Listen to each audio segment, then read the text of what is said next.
Dr. Mara Elaine Voss had been standing at the head of Operating Room 3 at Hargrove University Medical Center for 11 years. She had performed more than 4,000 procedures in that room.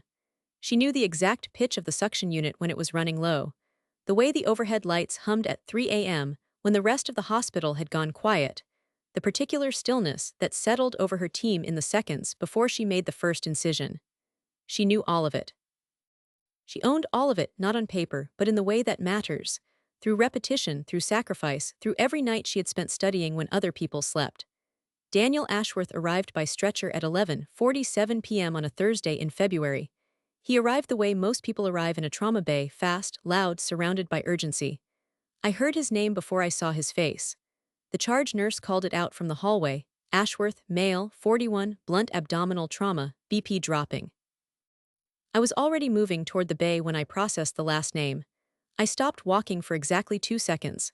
Then I kept moving. He didn't recognize me until I was already scrubbed and standing over him.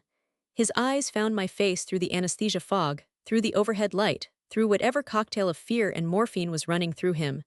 I watched the recognition arrive. I watched him try to assemble words around it. I didn't help him. I turned to my resident, Dr. Kenji Oba, and I said, "We're going in. Tell the family the wait is going to be long." The surgeon was me. "Hello, everyone. Before I continue, if you've ever been told you would never amount to anything by someone who should have believed in you, leave a comment below. I want to hear your story." I spent a long time thinking that silence meant I was losing. I understand now that sometimes silence is exactly how you win, but you need to know where this silence started. You need to know what built it, so I have to take you back. 22 years back, to a kitchen table in a house I no longer visit, in a city I left on purpose. I was 27 years old when my grandfather, Harold James Voss, sat me down and told me he wanted to pay for my medical school application fees. He was 81. He had built his money slowly, over a long life, through a plumbing supply business in Toledo, Ohio, and a small investment property on the east side of the city that had appreciated quietly over 30 years. He was not a wealthy man by any public standard. But he had saved with a discipline that none of his descendants had inherited, and by the time I was sitting across from him at that kitchen table, he had accumulated something close to $340,000, a figure I would only learn in full at a will reading I still think about every single day. He told me he was proud of me. He said I was the one who had always asked the right questions. He said he had watched me care for my mother through her recovery from her knee surgery the previous year, sleeping in the recliner in her hospital room, asking the nurses about wound care protocols, reading the discharge paperwork out loud until she understood every line. "You're supposed to do this," he said. He touched my hand across the table. "I see it." I started crying before he finished the sentence. My uncle, Warren Ashworth, my mother's older brother, Daniel's father, walked into the kitchen before my grandfather could say anything else. Warren Ashworth was the kind of man who arrived into rooms already speaking. He was 62 at the time, recently retired from a regional insurance brokerage, where he had spent 30 years moving other people's money around without ever fully understanding it. He had an opinion about everything and a credential for almost nothing, and in our family, those two facts had always been treated as equivalent. He looked at us at the table and said, "What's this?" My grandfather explained. Warren set his coffee mug down on the counter and looked at me with an expression I have never entirely been able to name. It wasn't cruelty, exactly. It was more like the face a person makes when they're correcting an obvious error. "Mara," he said, "you're 27. You waited tables for 4 years. Medical school is not something you just decide to do." "I didn't just decide," I said. "I've been taking prerequisites since I was 24. He waved his hand. "Prereqs at a community college, that's not the same thing." He turned to my grandfather. "Dad, this is not a responsible use of that money. She's not going to get in anywhere serious, and if she does, she's not going to finish." My grandfather looked at him and said nothing. My Aunt Linda, Warren's wife, appeared in the doorway then, and that was the moment I understood that this conversation had already been discussed without me.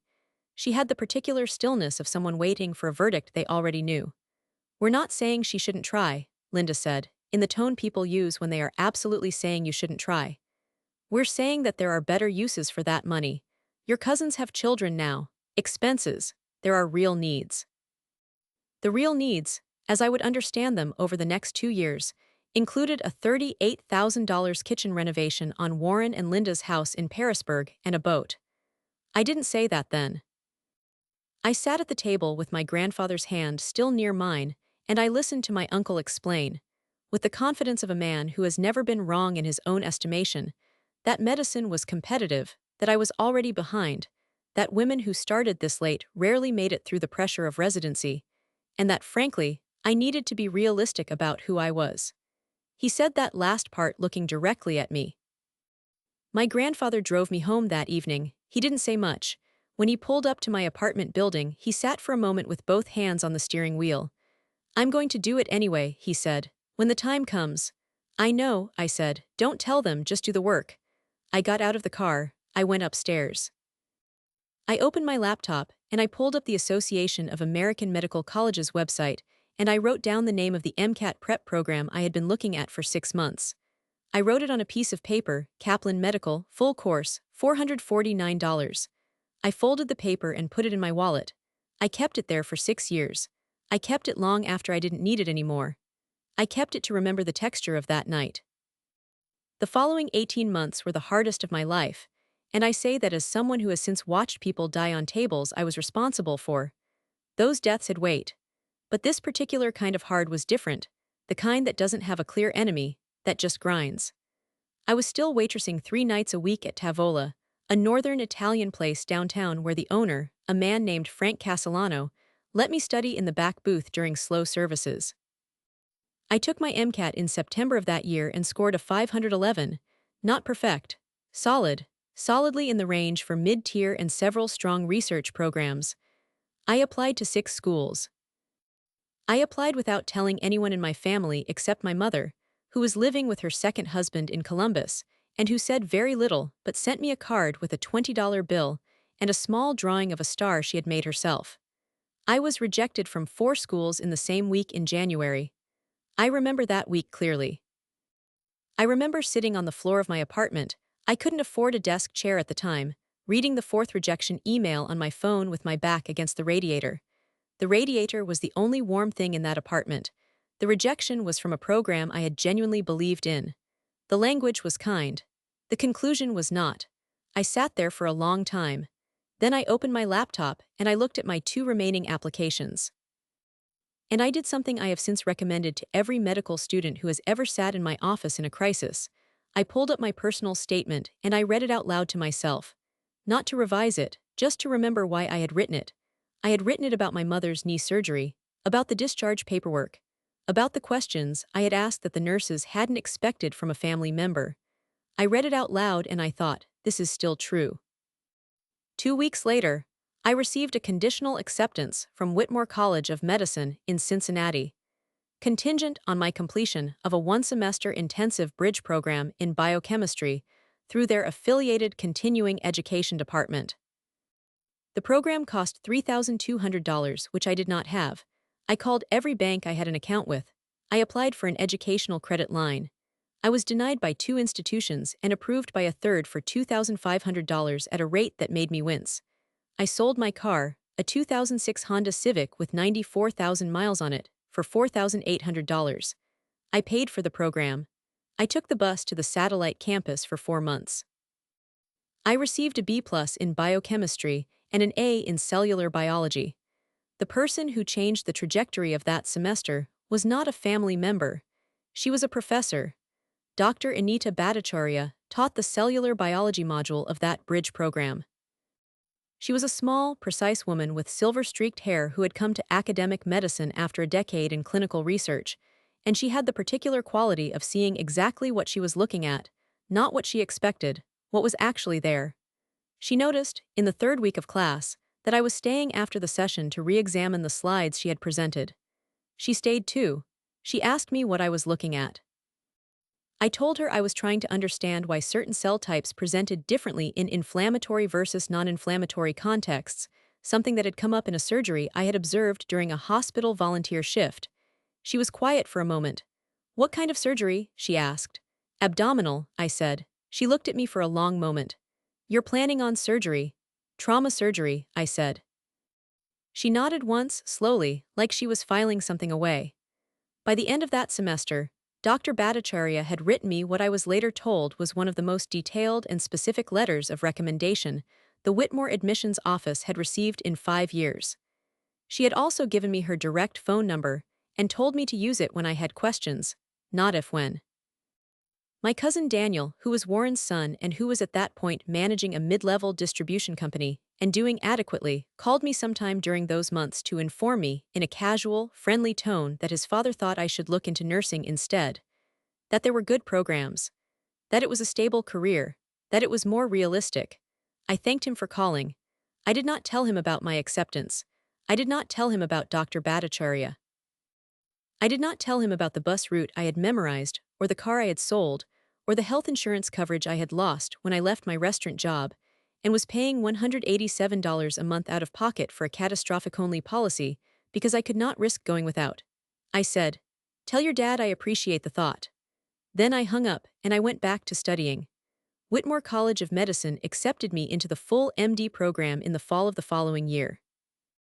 I will not romanticize medical school, because it deserves no romanticizing. It is a sustained act of endurance in which the cost of failure is not abstract. It is measured in debt, in years, in the bodies of future patients. I went in owing $61,000 in student loans from my undergraduate degree and the bridge program combined. I came out owing $214,000. Those numbers lived in my body like a low-grade fever for the first 8 years of my career. I knew them the way I knew my own heartbeat. But Whitmore was where I found my domain. I found it in my third year, on a surgical rotation at Cincinnati General, an affiliated teaching hospital with a Level I trauma center, under the supervision of Dr. Marcus Elford, the attending trauma surgeon who would become, over the next decade, the most professionally important person in my life. Dr. Elford was a quiet man with enormous hands and an unhurried manner that I have since understood to be a learned discipline rather than a natural temperament. He had been a trauma surgeon for 23 years when I first scrubbed in with him. He had seen everything and was surprised by almost nothing. He was surprised by me, not immediately. For the first 3 weeks of that rotation, I was invisible to him, appropriately so. I was a third-year student. He had a teaching obligation, not a mentorship impulse. He ran his or the way I would later run mine, efficient, precise, intolerant of noise that didn't serve the patient. Moment that changed things happened on a Tuesday afternoon in November, when a patient came in with a grade IV liver laceration following a motor vehicle accident. The surgical team was managing the bleeding when a secondary bleed presented, a tear in the hepatic vein that the initial assessment had missed.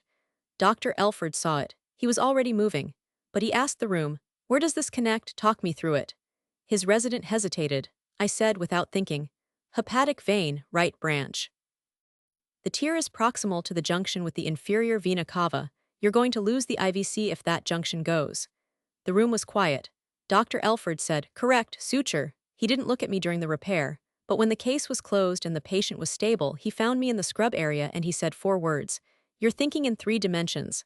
I said nothing. He said, "Come in Wednesday." That was the beginning. I did my residency in general surgery at Cincinnati General. 5 years. Then a 2-year fellowship in trauma and acute care surgery through the Whitmore General Joint Training Program, one of 8 fellows selected nationally from a pool of 91 applicants in that cycle. I logged those numbers because Dr. Elford told me to. He told me, "You will need to remember exactly where you came from, exactly how selective the path was, on the days when someone decides you don't belong." He said that to me in December of my second fellowship year. I wrote it in the notebook I kept at the time. I still have the notebook. By March of that fellowship's second year, I had been the primary surgeon on 214 trauma cases. I had published 2 papers in peer-reviewed journals, one on hemorrhage control protocols in penetrating abdominal trauma, one on outcomes in delayed surgical intervention for blunt trauma patients, and I had been invited to present at the annual meeting of the Eastern Association for the Surgery of Trauma. The presentation was attended by approximately 400 surgeons. I was 34 years old. I stood at the podium in a conference room in Baltimore, and I presented my data without shaking. Nobody from my family knew I was in Baltimore.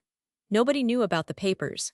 Nobody had seen the medical records associated with the cases I had helped close, cases where the alternative to my presence in that or might have been a different outcome entirely. Nobody knew that I had quietly asked Dr. Bhattacharya, 3 years earlier, to review the financial disclosure documents attached to a small research grant I had applied for, and that she had suggested I contact an attorney before signing. A suggestion that led me to a brief consultation with Marcus Greeley at the firm Greeley and Holt in Cincinnati. The first time I had ever spoken to an estate attorney about something as mundane as intellectual property ownership over my published research. She had no idea what I had become. None of them did. And I had every intention of keeping it that way. I joined the faculty at Hargrove University Medical Center in September, 9 months after completing my fellowship. My title was Assistant Professor of Surgery and Attending Trauma Surgeon, Division of Acute Care and Critical Surgical Services. I was 35 years old.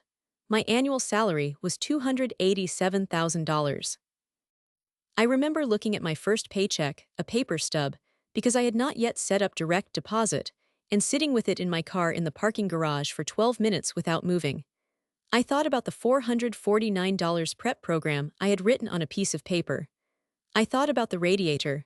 I thought about Frank Castellano letting me study in the back booth. Then I started the car and went home. Within 18 months of my arrival, I had been named director of the Trauma Simulation Training Program, a department-wide initiative that Dr. Elford, who had joined Hargrove's advisory board, had championed my candidacy for.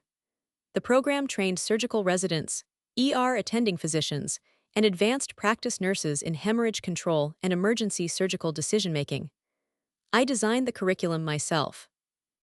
I ran the first cohort of 32 trainees through a 12-week intensive that resulted in a statistically significant improvement in their decision times during simulated hemorrhage scenarios.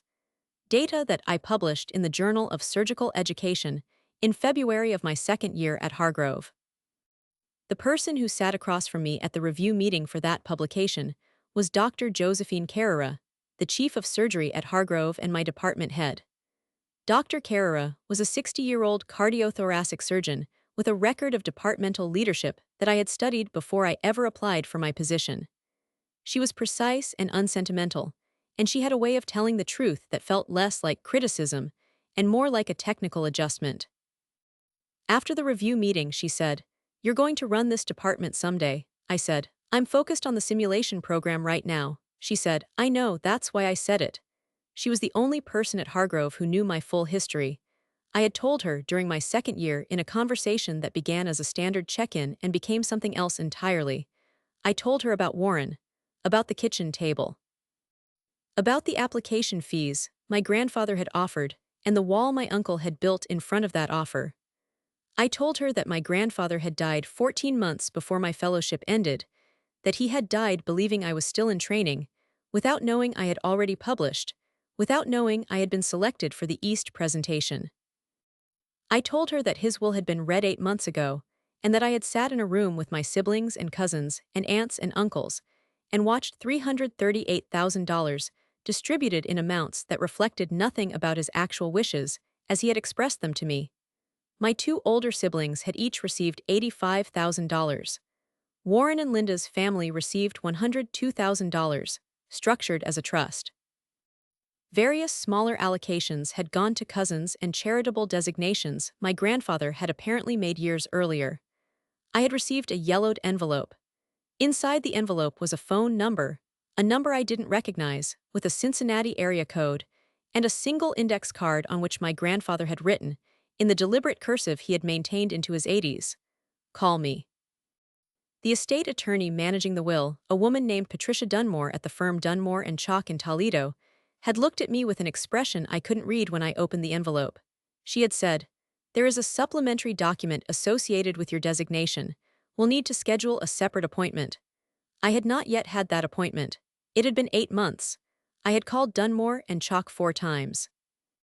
Each time, Patricia Dunmore's assistant had told me the estate matter was still in process, that there were outstanding trust documents being reviewed, that they would be in touch. The phone number on the index card connected to a voicemail. A man's voice, old, careful, warm, said, "You've reached the office of Arthur Kessler. Please leave a message and I'll return your call." I left a message. Arthur Kessler had not yet called back. I had shown the index card and the voicemail information to Dr. Carrera, who had looked at both for a long moment and then said, "You need a family law attorney, not the estate attorney. Yours." She had given me the name of someone she trusted. I had not yet made that call either. I had come that close to everything surfacing before it was time, but it wasn't time yet. I was in my office at 11:18 p.m. on that Thursday in February, reviewing a set of surgical outcomes reports for an upcoming departmental quality review when my pager went off. Trauma Bay. GSW, blunt abdominal trauma, multiple, priority 1. I was already in scrubs. I was already in the building. I closed the laptop and walked to the elevator and pressed the button for the second floor and watched the numbers change. When the doors opened onto the trauma corridor, I could hear the controlled urgency of the team already in motion, the voices overlapping, the equipment sounds, the particular compression of movement that a trauma bay takes on when something serious has just arrived. I walked into the bay. I heard the name, Ashworth. I stopped for exactly 2 seconds. Then I kept walking. Daniel Ashworth was conscious when I reached the bay. That surprised me. With the blood pressure numbers the charge nurse had called out, I had expected to find him further along the path toward unconsciousness. Instead, he was awake, pale, sweating, breathing in the shallow, rapid way that told me his body was working very hard to stay present, but awake. His eyes found the ceiling first. Then they found me. I watched him blink. I watched him try to reconcile what his eyes were showing him with what his brain believed to be true about me. I said, "Mr. Ashworth. I'm Dr. Voss. I'm the trauma attending on call tonight. I need you to tell me where the pain is sharpest." He said my name, not my title, my name. "Mara, the pain," I said. "Where is it sharpest?" He pointed to his right side below the ribcage. His hand was shaking. I noted that and moved on. Dr. Kenji Oba, my second-year resident, was already reading the imaging results from the portable ultrasound. He looked up and said, "Fluid in Morrison's pouch. Significant. And there's something here in the right upper quadrant I don't like." "Show me." He turned the screen. I looked at it for 4 seconds. "Grade III laceration," I said. "Possibly IV. We need CT confirmation, but we're not waiting for it if his pressure drops another 10 points." I turned to the charge nurse, a woman named Rosa Teller who had been in that trauma bay longer than I had been at Hargrove. "Rosa, where's the family?" "Waiting room, second floor," she said. "There's a woman who says she's his wife and an older couple." I knew, without needing to ask, who the older couple was. "Tell them I'll send someone to update them after we have imaging," I said. "No one comes into this bay."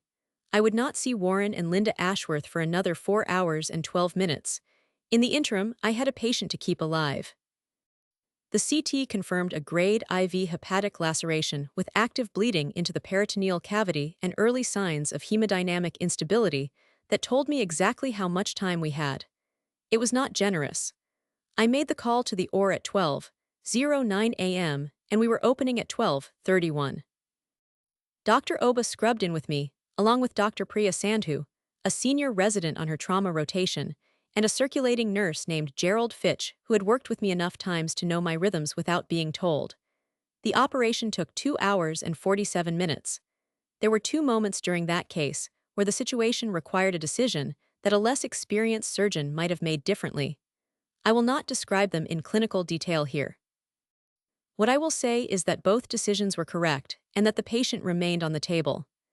At 3:18 a.m., Daniel Ashworth was in recovery with a repaired liver, a stable blood pressure, and a prognosis that, barring infection or unforeseen complication, pointed toward a full recovery in 6 to 8 weeks.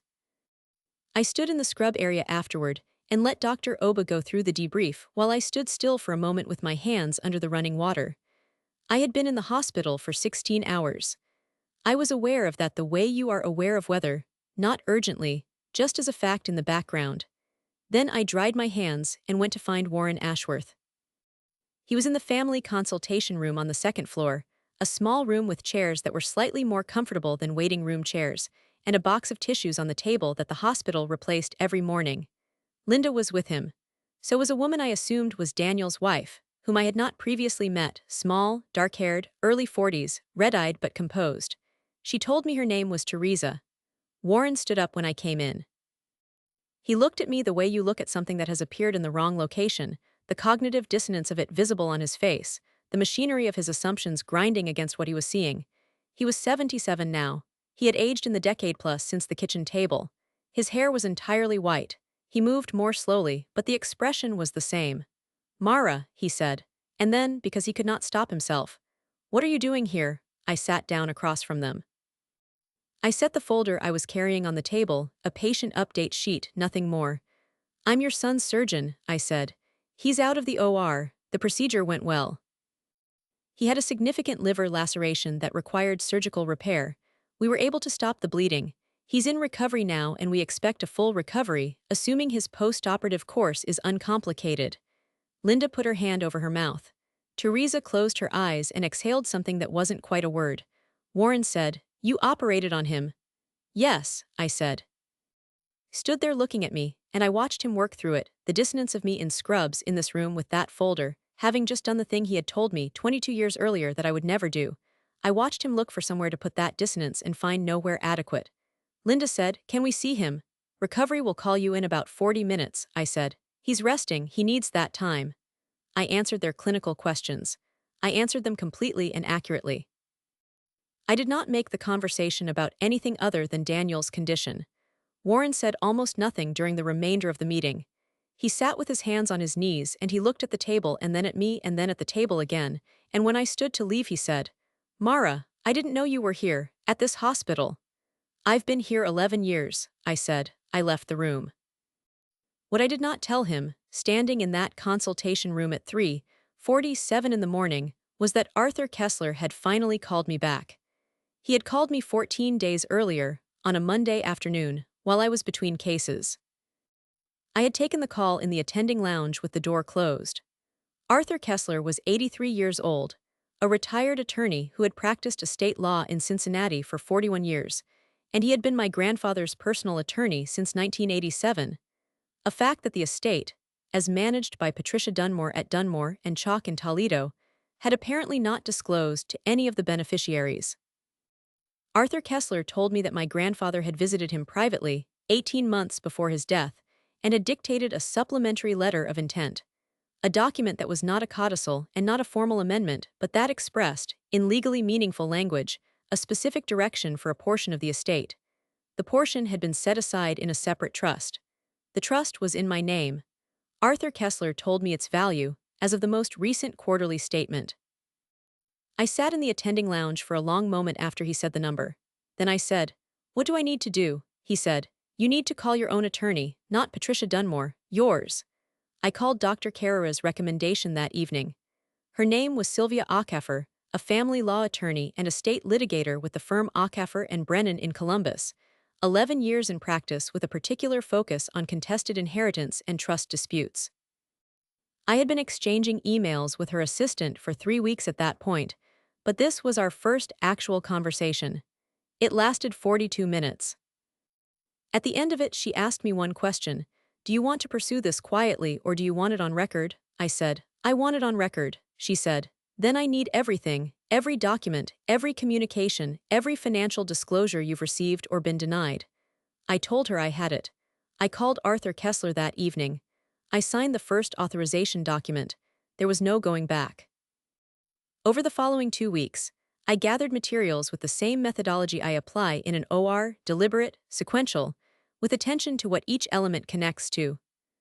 I pulled the original will documentation that had been mailed to me following the reading. I printed the email chain from Dunmore and Chalk, showing the 4 times I had requested the supplementary appointment, and the 4 times I had been told the matter was still in process.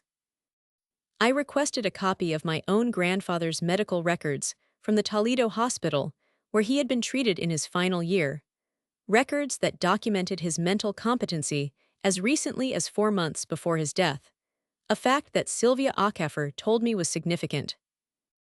I printed my own financial records for the period following the will reading, my salary statements, my publication record as a faculty member, the grant I had received from the National Institutes of Health for my simulation training research, the departmental budget I was now responsible for managing. None of this was relevant to the inheritance dispute in a direct legal sense. But Sylvia told me to have it ready. She told me that context mattered, and that a judge who understood what I had built without the family's support would understand something important about the trust's intent.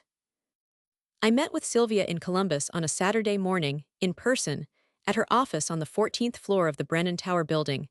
A detail I remember because the view from her conference room looked out over the Scioto River, and the morning light was very clear. The kind of February light that is cold and precise and doesn't flatter anything. She was a tall woman, maybe 50, with reading glasses she pushed up onto her head when she wasn't using them, and a legal pad she wrote on by hand. We sat across from each other with the documents spread between us. "Tell me about your relationship with your grandfather," she said. I told her. I told her about the kitchen table, about his hand near mine, about the drive home, about the phrase he had used, "You're supposed to do this." I told her I had not shared any of this with the family before today. She asked why. I said, because I had understood at 27 years old that the family would use anything I told them as material for another attempt to diminish what I was building. She wrote something on her legal pad. She said, "Was there any written communication between you and your grandfather during your training? Letters, cards, anything?" I said. "There are 16 letters. He wrote to me every 4 months. He wrote by hand, I have all of them." She looked up from her legal pad. She said, "You kept all 16. "Yes," I said. She was quiet for a moment. "That," she said, "is the most important thing you've told me." It was during this period that I had the conversation with Dr. Carrera that I think about most often now, when I try to understand what I was doing and why. It was a Thursday afternoon, late in the workday, and we were both in her office finishing separate work when she looked up from her own papers and asked, "How are you actually doing with all of this?" I thought about it honestly before answering. "I'm not angry anymore," I said. "I think I was angry for a long time and I mistook it for something else. For determination, mostly. And determination is what came out of it. But the anger has been gone for a while." She looked at me over her reading glasses. "What's there instead?" she said. "Clarity," I said. She nodded. She seemed to understand. What I didn't say, what I've thought about since, in the quiet after the resolution, was that part of my motivation had never been about the money. The trust, whatever its value, was my grandfather's message to me across a silence that death had made permanent. It was his way of saying, "I saw you. I kept my word." I knew, even when they tried to prevent it, that you would become what you were supposed to become. The trust was documentation of that. And documentation, as I have understood since my earliest days of surgical training, is how truth survives in institutions. 2 days after my meeting with Sylvia Acaffer in Columbus, Warren called me. He called my personal cell phone, which meant he had gotten the number from my mother, which meant he had been asking around. He said he had been thinking about the hospital visit. He said that he was proud of what I had accomplished. He used the word surprised. "I had been surprised to find you there, as though my presence in that position were an atmospheric event and not the result of 11 years of deliberate work." Then he said, "There's some business with your grandfather's estate that we should probably discuss. I understand there might be a miscommunication about the trust documents." I said, "Warren, I'm in the middle of my workday. Can we schedule a time?" He said, "Of course, of course." He said he wanted to handle it as a family. I said, "That sounds like a good idea." After I hung up, I sent a text message to Sylvia Acaffer that said, "They know, timeline is moving." She responded within 4 minutes, "Expected, we're ready. The hearing date is confirmed." That was the moment I understood exactly how much they had underestimated me. 3 weeks after that call, Warren made his second attempt. He enlisted my mother. She called me on a Sunday evening, genuinely, I believe, out of love and not strategy. My mother, Carolyn Voss, is a complicated person, and our relationship has its own history separate from this one. She has not always been a reliable source of protection, but I do not think she understood what she was carrying when she made that call. She said, "Warren told me there's been a confusion about something in Dad's will. He said it would be easier for everyone if it was just settled between family, without lawyers getting involved." I said, "Mom, I love you. But there are already lawyers involved on both sides. That's not something I have any control over now." She said, "Is this about money?" I said, "It's about what Grandpa intended." She was quiet, then she said, "He loved you, you know that." "I know," I said. "He used to say you were the one who would do something real." She paused. "I never told you that before." I kept my voice even. "I know, Mom," I said. "I have to go, I'll call you this week." I set the phone down on my desk. I sat for a moment. Through the window of my apartment, the city was doing its ordinary nighttime things: lights, traffic, the soundless movement of people going about lives that had nothing to do with the Ashworth Voss estate of Toledo, Ohio.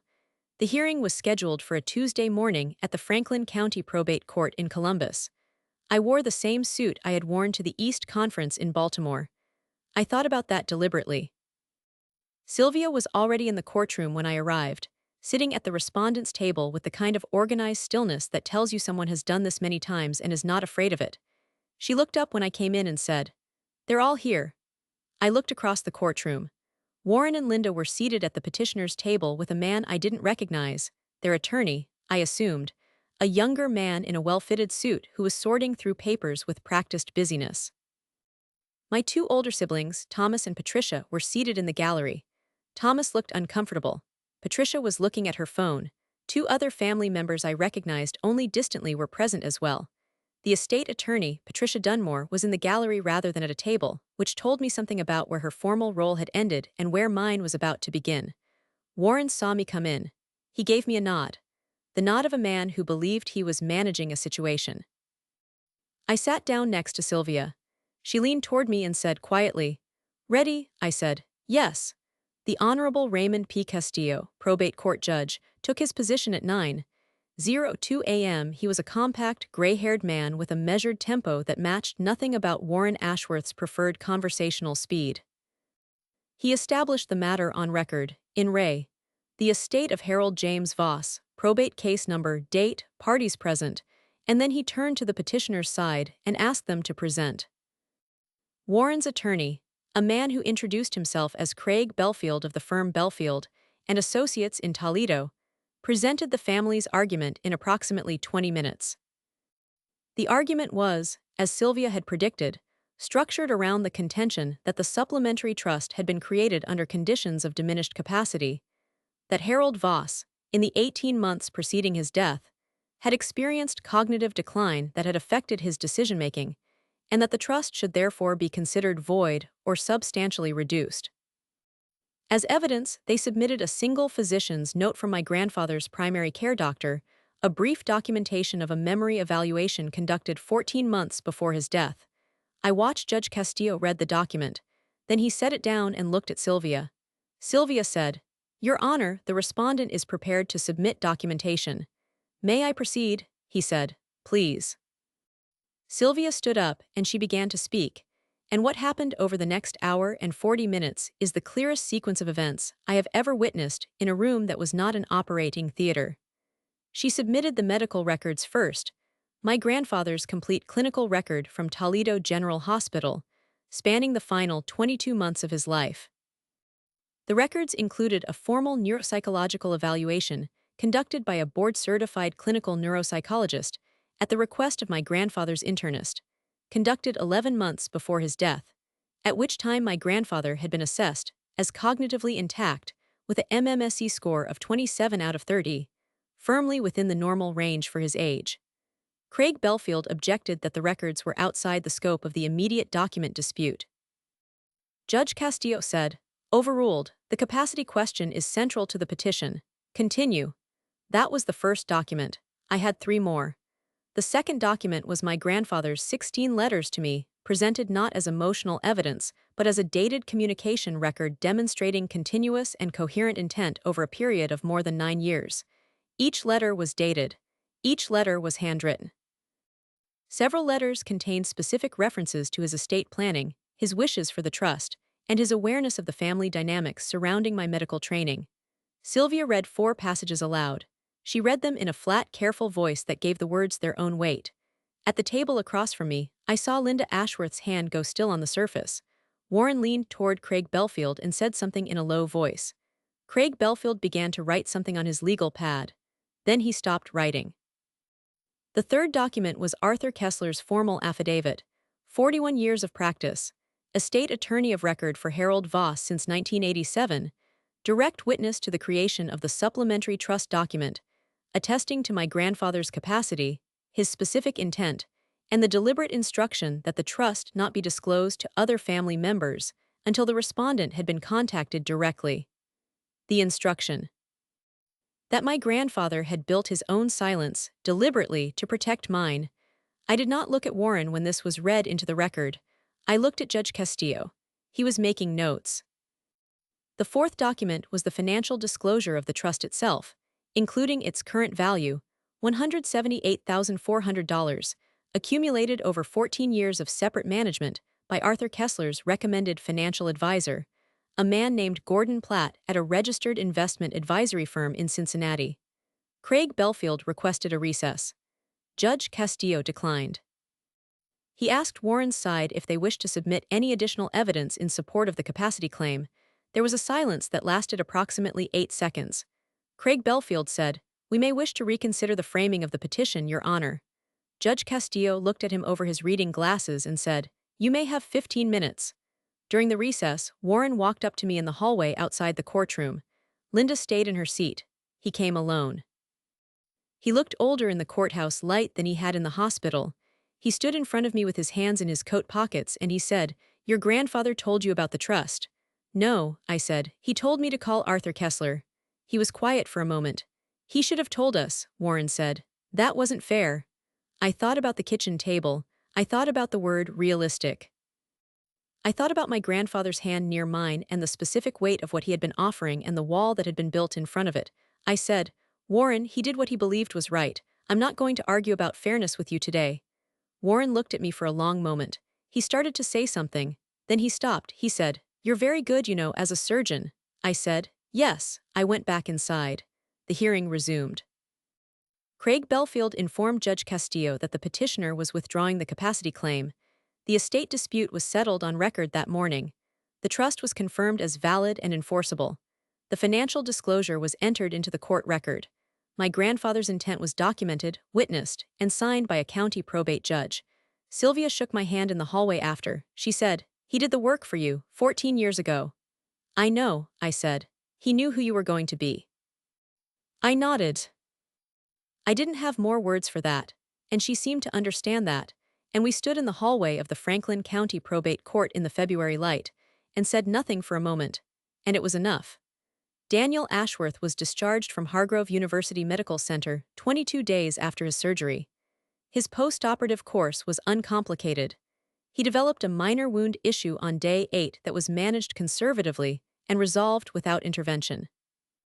At his discharge, he shook my hand and held it for a moment longer than a handshake requires. He said, "I didn't know about what you'd done, what you'd become." I said, "I know." He said, "My dad," and then he stopped. I said, "Daniel, go home, rest, eat well. Come back in 6 weeks and I'll clear you for regular activity." He nodded. He let go of my hand. I watched him leave with Teresa, and I thought about the person he had been at 22, calling me on the phone to tell me in a friendly voice that his father thought nursing might suit me better. I thought about what he had done with the good intentions he undoubtedly believed he was carrying at the time. I thought about the fact that I had just spent 2 hours and 47 minutes keeping him alive. I do not think that irony defines the story, but it is part of it, and I think it deserves to be named. Warren and Linda Ashworth did not contact me directly after the hearing. My 2 siblings, Thomas and Patricia, each sent me a message. Thomas sent a text that said he hadn't known about the trust and that he was glad I had pursued it. Patricia called, and we spoke for 20 minutes, and it was one of the more honest conversations we have had as adults. She said, "I think we all thought you were fine. We thought you didn't need anything." I said, "People say that about the person who never asks." She said, "That's probably true." I don't know what Warren Ashworth did with the understanding of that Tuesday morning. I don't know if it changed anything in him. I have not seen him since the courthouse hallway. I don't expect to see him regularly. But I do not walk around carrying what he said to me at that kitchen table the way I once did. The anger, as I told Dr. Carrera, has been gone for a while. What's there instead is something quieter and more permanent, the knowledge that I did the work, that my grandfather saw it, and that the record now reflects both. The trust was transferred to my account in April. I used a portion of it to establish a scholarship fund at Whitmore College of Medicine. The Harold James Voss Emergency Medicine Scholarship, awarded annually to one medical student who demonstrates financial need and academic excellence in the surgical sciences. The first recipient was a 28-year-old woman from Columbus named Destiny Cole, who was managing a part-time job alongside her second year, and who had, in her application essay, written about watching her grandmother recover from abdominal surgery and deciding, at 14 years old, that she wanted to understand what the surgeons were doing. I read that essay in my office on a Thursday morning. Then I closed my laptop and sat with it for a while. My life at Hargrove continues. I am now Associate Professor of Surgery and Director of Trauma Education. A title that carries with it a set of responsibilities I take seriously: the training of residents, the mentorship of early career surgeons, the institutional work of making sure that the people who come through my program are better prepared than I was when I arrived. Dr. Carrera retired last year. She is replaced by a man named Dr. Frederick Assant, whom I worked alongside for 3 years and whom I trust. Dr. Bhattacharya sends me a card each December.